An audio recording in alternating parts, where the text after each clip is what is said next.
Hello students, आज हम कक्षा 10 की प्रश्नावली 7 पढ़ेंगे जिसका नाम है निर्देशांक ज्यामिति। तो निर्देशांक ज्यामिति पढ़ने से पहले निर्देशांक होते क्या हैं और निर्देशांक को लिखा कैसे जाता है वो पढ़ेंगे। तो देखो, किसी बिंदु P के निर्देशांक x y के रूप में लिखा जाता है, ठीक है। और जहाँ x तो क्या होता है, बिंदु की y एक्स से दूरी। जो x होता है वो बिंदु की y एक्स से दूरी, इस x निर्देशांक या भुज भी कहते हैं, ठीक है, भुज कहलाता है। और y क्या होता है, बिंदु की x एक्स से दूरी, y निर्देशांक या कोटि कहलाता है, ठीक है। ये हो गया, x y के रूप में लिखा जाता है, ठीक है। तो देखो, इसको चित्र से देखते हैं, ग्राफ से। ये है अपने पास डायग्राम। तो ये तो क्या होता है, x एक्स, x एक्स। ये क्या होती है अपने पास, y एक्स, ठीक है। लिखते कैसे हैं, इसको x और ये x डैश, ऊपर y डैश, ठीक है। जिधर डैश होता है उधर संख्या माइनस में आती है और जिधर डैश नहीं होता उधर संख्या प्लस में आती है, ठीक है। जहाँ x एक्स y एक्स करता है उसको वो क्या होता है, ये मूल बिंदु O, इसको बोलते हैं मूल बिंदु O। और जिसके निर्देशांक क्या होते हैं, 0,0, ठीक है। दोनों की जगह 0 0 होता है, ठीक है। तो सबसे इम्पोर्टेंट बात होती है x एक्स। इस पूरी x एक्स पे तो क्या होता है, y का मान हमेशा क्या होता है, 0, क्योंकि y क्या होता है, x एक्स से दूरी। तो x एक्स तो ये खुद ही है, तो इस पे y का मान क्या हो जाएगा, 0। और जो y एक्स है उस पे x का मान हमेशा क्या होता है, 0। ये इम्पोर्टेंट बात है दोनों, ठीक है। तो अब देखो, किसी बिंदु के निर्देशांक लिखना है अपने को। मानो मैंने यहाँ बिंदु के निर्देशांक लिखने हैं, इस बिंदु के, बिंदु A के। तो देखो, मैंने बताया था निर्देशांक किस रूप में लिखते हैं, P x, y। तो x तो क्या होता है, शुरू वाला y एक्स से दूरी। तो y एक्स से दूरी देखो, वो सॉरी x एक्स से दूरी, y एक्स से दूरी। तो देखो, इस बिंदु की दूरी क्या है, मूल बिंदु से चलो 1 और 2, तो ये 2 पे है। यहाँ तो पहला तो क्या हो जाएगा, 2।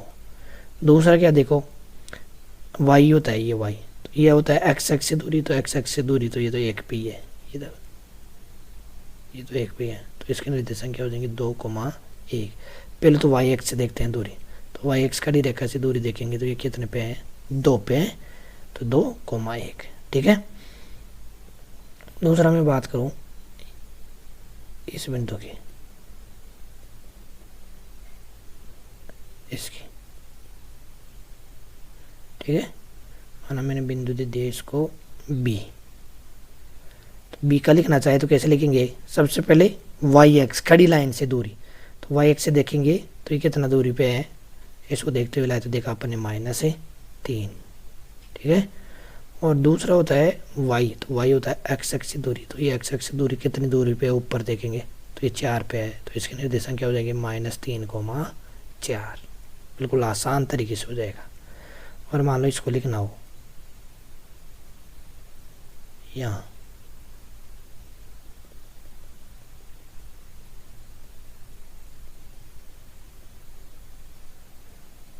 इस बिंदु को C। तो इसी बिंदु के निर्देशांक क्या हो जाएंगे, पहला तो है खड़ी लाइन से दूरी, y एक्स से दूरी। तो y एक्स से दूरी पे ये है ना, तो x एक्स पे चलेंगे तो ये 6 दूरी पे है, 6। और दूसरा क्या होता है y, तो x एक्स से दूरी, x एक्स से दूरी है -3 दूरी पे, तो -3, ठीक है।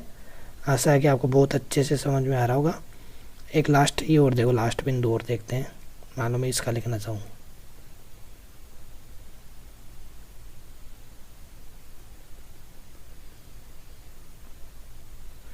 इस बिंदु D का निर्देशांक क्या हो जाएंगे, सबसे पहले खड़ी रेखा से दूरी। तो खड़ी रेखा से दूरी क्या हो गया, -4। फिर होता है x एक्स से दूरी। तो x एक्स से दूरी क्या है, -5, ठीक है। कुल मिला के ये तो होता है फर्स्ट कोऑर्डिनेट, है ना। ये होता है सेकंड, 4 भागों में डिवाइड कर रहा है इसको। ये हो गया थर्ड ग्राफ में, ये हो गया 4 हिस्सा, चतुर्थांश बोलते हैं इनको। फर्स्ट चतुर्थांश, दूसरा चतुर्थांश, तीसरा चतुर्थांश, ठीक है, और चौथा चतुर्थांश। तो इन चतुर्थांश में होता क्या है कि इनमें तो जो भी निर्देशांक आएंगे दोनों किस में आएंगे, प्लस में आएंगे, ठीक है। दूसरे में किसके आएंगे, पहला तो नेगेटिव, दूसरा प्लस। तीसरे में निर्देशांक क्या आएंगे, तीनों ही माइनस में। और चौथे में क्या आएंगे, पहला प्लस में, दूसरा माइनस में। ये निर्देशांक होता है, ठीक है। इसके अलावा एक और मैंने बताया, इससे मान लो इस बिंदु के लिखना चाहूँ, बिंदु ई के, तो ये तो एक्स एक्स पी है, और एक्स एक्स पे हमेशा वाई का मान तो क्या होता है, 0। और पहला बिंदु क्या लिखते हैं अपन, खड़ी रेखा से दूरी, तो खड़ी रेखा वाई एक्स से दूरी, तो वाई एक्स से दूरी सीधा सीधा लिखा हुआ है, ये 7 दूरी पे है, तो इसका मान हो जाएगा 7,0। इस प्रकार कर लेंगे। और मान लो इस बिंदु को लिखने हो नीचे या ऊपर, इस बिंदु को लिखना हो इस बिंदु पे, है ना, बिंदु वही लिखना चाहूँ, इस पे लिखना चाहे तो क्या होगा, एफ, ठीक है। इसके क्या हो जाएंगे, तो एक्स एक्स का मान तो क्या होता है, इस पे एक्स का मान तो हो गया 0, और वाई का, वाई लिखते हैं वो क्या होता है, एक्स एक्स से दूरी, तो एक्स एक्स से दूरी 3, तो इसको 0,3। इस प्रकार सभी के निर्देशांक लिखे जाते हैं, ये निर्देशांकों के, ठीक है। इम्पोर्टेंट सारी चीज़ें मैंने बता दी। अब देखते हैं नेक्स्ट, दूरी सूत्र। इस प्रश्नावली में सबसे इम्पोर्टेंट सूत्र ये दूरी सूत्र, ये ही काम में आएगा, बार बार मोस्ट है। दूरी सूत्र क्या होता है, किसी बिंदु P जिसके निर्देशांक x1, y1 हो, और Q जिसके निर्देशांक x2, y2 हो, कुछ भी हो सकता है, प्लस माइनस, मैंने x1 x2 लिख दिया इसको, के मध्य दूरी को PQ से लिखा जाता है। इसका सूत्र निम्न है। सूत्र देखो क्या है, PQ बराबर होता है अंडर रूट में x2 माइनस x1 का whole square plus y2 minus y1 का होल स्क्वायर, अंडर रूट लग जाता है सारे में। ये होता है दूरी का सूत्र, ठीक है। जिसमें मैंने चित्र से बता रखा है, P बिंदु के निर्देशांक दे रखा हो x, y1, और Q को दे रखे हो x2, y2। तो दूरी को किससे लिखते हैं, PQ से, और PQ का फॉर्मूला होता है अंडर रूट में x2 माइनस x1 का whole square plus y2 minus y1 का होल स्क्वायर, ठीक है। और नोट लगा के इम्पोर्टेंट बताया, ये तो सूत्र है, इससे आप भी समझ जाओगे। यदि बिंदु के P के x, y की मूल बिंदु से दूरी ये होती है, मूल बिंदु से दूरी मतलब क्या, मूल बिंदु का मान 0 0 होता है, ये लो 0 0, और दूसरा का मान x, y दे ही रखा है। तो जब अपन क्या करते हैं, अंडर रूट में x2 माइनस x1, तो x माइनस 0 का whole square plus y minus 0 का होल स्क्वायर, ऐसे करेंगे तो यही चीज़ आएगी, under root x2 plus x का whole square plus y square. तो ये मूलबंदी से सीधा सा सूत्र हो जाता है, वो 0 रखेंगे तब हो जाएगा, ठीक है। बिल्कुल सरल है ये, आसान तरीके से। देखो नेक्स्ट महत्वपूर्ण सूत्र है, इसमें अब होल स्क्वायर आ रहा है ना, तो इनमें इसके लिए याद करवाने के लिए फिर से दे दिया है यहाँ। पहला है a प्लस बी का होल स्क्वायर, क्या होता है, a square plus 2ab plus B square. दूसरा है a माइनस बी का होल स्क्वायर, ये क्या होता है, a square minus 2ab plus B square, minus आ जाता है बीच में, ठीक है। और यहाँ गुणा करने वाली चीज़ें ये हो रहेगी, तो मैंने बेसिक चीज़ बता दी, आशा है कि आपको आते होगी, लेकिन फिर भी नहीं आई तो मैंने यहाँ लिख दी कि देखो समान चिन्ह हो, अगर हम समान चिन्ह को समान चिन्ह से गुणा करें, जैसे प्लस को प्लस से गुणा किया तो क्या आएगा प्लस, माइनस को माइनस से गुणा किया क्या आएगा प्लस, तो समान चिन्ह हो तो हमेशा क्या आता है, प्लस आता है, प्लस चिन्ह आता है। और अगर समान चिन्ह हो, बिल्कुल विपरीत चिन्ह आ जाए, जैसे प्लस गुणा माइनस वाले आ जाए, माइनस को प्लस से गुणा करे, तो दोनों चिन्ह में क्या आता है, माइनस आता है, माइनस चिन्ह आता है, ठीक है। ये सवाल समझेंगे तब समझ में आ जाएगा आगे सवालों में। नेक्स्ट है विभाजन सूत्र, इंपॉर्टेंट 7.2 में ये है, 7.1 में विभाजन दूरी वाला सूत्र काम में है, ठीक है। विभाजन सूत्र देखो क्या है, उस बिंदु P के निर्देशांक, जो बिंदु P है के निर्देशांक जो बिंदु A और B को जोड़ने वाली रेखाखंड को M1 M2 के अनुपात में आंतरिक रूप से विभाजित करता है, तो निम्नलिखित होते हैं। देखो क्या होता है, जैसे बिंदु A है जिसके निर्देशांक x, x1 y1 है, और बिंदु B के है x2, y2। इसको बिंदु P जिसके निर्देशांक x, y है, ये क्या है, बिंदु इस रेखा को मिलाने वाली रेखा ए बी को M1 अनुपात M2 में विभाजित करता है, आंतरिक विभाजन करता है। तो इस x और y के निर्देशांक ज्ञात कर सकते हैं। वो देखो कैसे करेंगे। सबसे पहले M1 को तो गुणा करेंगे x2 से, इधर x2 से चलेंगे तो इसको तो लिखेंगे M1 x2, ठीक है। फिर M2 को करेंगे x1 से प्लस लगा के M2 x1, और अपॉन में क्या आ जाएगा M1 प्लस M2। ये तो हो गया x का मान। y का मान कैसे निकालेंगे? वही तरीका, M1 को पहले y2 की तरफ गुणा करेंगे, M1 y2 प्लस M2 को y से M2 y1, और नीचे क्या हो जाएगा M1 प्लस M2। ये हो गया आंतरिक विभाजन का सूत्र, जिसमें से x और y के निर्देशांक निकालने हो। वेरी वेरी इंपॉर्टेंट है, बड़ा सवाल आता है 3-4 नंबर का एग्जाम में, ठीक है। ये 2 ही फॉर्मूले हैं इस प्रश्न वाले में। नेक्स्ट देखो, बिंदु P और Q को जोड़ने वाली रेखाखंड PQ के मध्य बिंदु के निर्देशांक।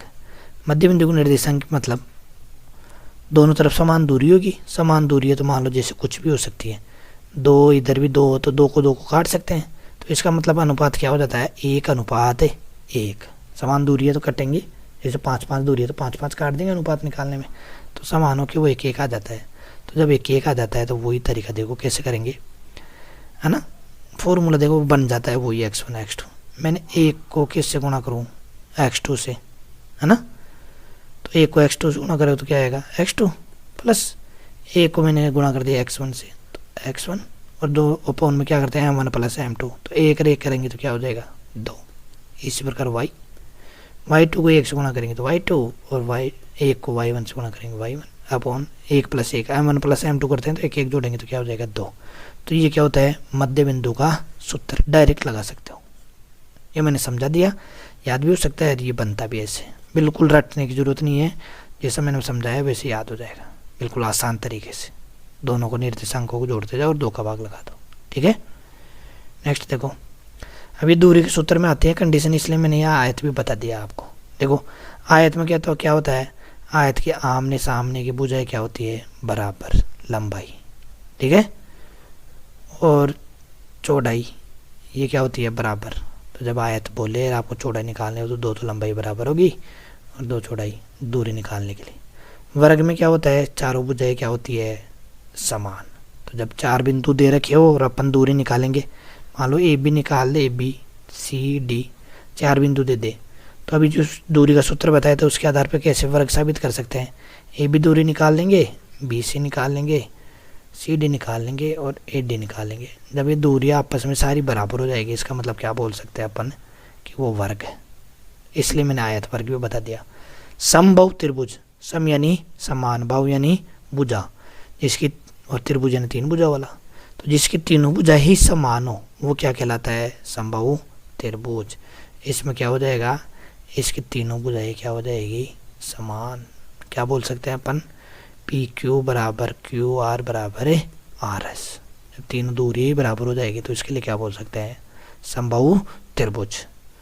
लास्ट है समद्विबाहु, समद्वि, सम यानी समान, द्वि यानी 2, बाहु यानी भुजा, और त्रिभुज यानी 3 भुजा वाला। तो 3 भुजाओं में सम 2 तो समान ही हो, ये भुजा और ये भुजा तो क्या है समान लंबाई की, और एक भुजा अलग हो, तो 2 भुजा समान होगी और एक अलग हो, उसको क्या बोलते हैं समद्विबाहु त्रिभुज, ठीक है। आ गया समझ में। जैसे मैं इसको लिखना चाहूँ ABC, तो क्या हो AB बराबर तो क्या हो BC, और ये अलग हो AC, ये कंडीशन हो जाएगी समद्विबाहु त्रिभुज, ठीक है। नेक्स्ट है समांतर चतुर्भुज। समांतर चतुर्भुज, समान अंतर वाला चतुर्भुज। इसमें क्या होता है आमने सामने वाली भुजाएं क्या होती है समान, ये भुजा इसके समान, ठीक है। ये हो गया समांतर चतुर्भुज। और आमने सामने कोण भी क्या होते हैं समान, ये कोण वाली प्रश्न वाली पढ़ोगे तब। ये होता है समांतर चतुर्भुज। और सम चतुर्भुज क्या होता है, सम यानी समान, चतुर्भुज यानी 4 भुजा, तो इसमें चारों भुजाएं क्या होती है समान। और कंडीशन अलग करने के लिए क्या होता है, जब इनके विकर्ण बनाते हैं ना अपन, तो विकर्ण परस्पर क्या होते हैं लंब समद्विभाजित मतलब 90 डिग्री के कोण पे काटते हैं, ये होता है फर्क। वर्ग में ऐसा नहीं होता, ठीक है। ये बिल्कुल 7 प्रश्नावली की बिल्कुल बेसिक चीजें थी। इसी के आधार पे हम कल 7.1 प्रश्नावली पढ़ेंगे।